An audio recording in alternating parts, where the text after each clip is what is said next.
वहीं मध्य प्रदेश को नई 108 एम्बुलेंस और जननी एक्सप्रेस वाहनों की सौगात मिली है। लाल परेड ग्राउंड में आयोजित कार्यक्रम में सीएम शिवराज सिंह चौहान ने योजना का लोकार्पण किया। मंत्री विश्वास सारंग, प्रभुराम चौधरी और सांसद प्रज्ञा ठाकुर भी मंच पर मौजूद रहीं। इस मौके पर लाल परेड ग्राउंड एम्बुलेंस से भरा रहा। वहीं सीएम ने एम्बुलेंस की चाबी चालक को सौंपा।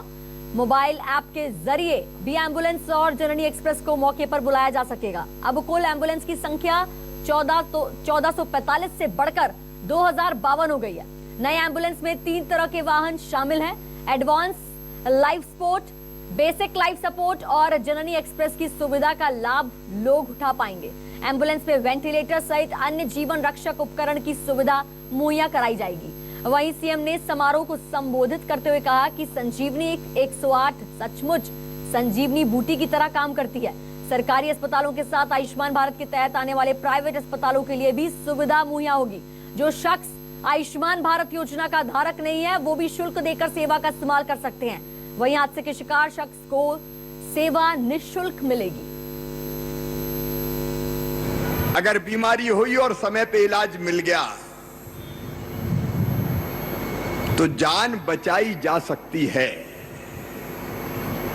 कई बार दूर दराज के क्षेत्रों में, शहरों में भी अस्पताल से दूर अगर कोई है, ग्रामीण क्षेत्रों में, इंटीरियर में, और अचानक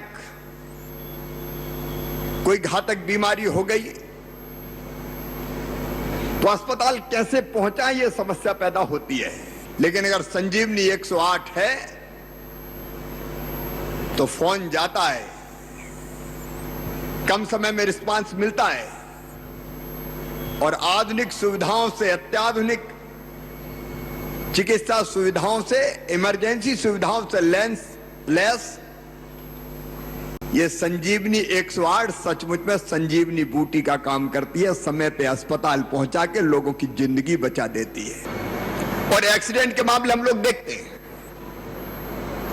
और कई बार तो ये होता है कि एक्सीडेंट अगर हो जाता है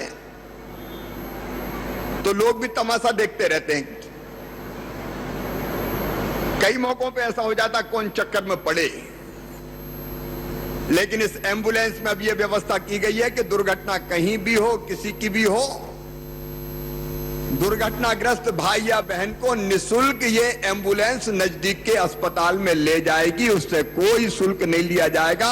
सबसे पहले घायल की सेवा होगी ताकि उसकी जिंदगी समय पर बच सके। पहले केवल सरकारी अस्पतालों के लिए उपलब्ध थी, लेकिन अब सरकारी अस्पतालों के साथ साथ आयुष्मान योजना के 2,82,00,000 परिवारों को ये प्राइवेट अस्पताल में भी ले जाने का काम करेगी।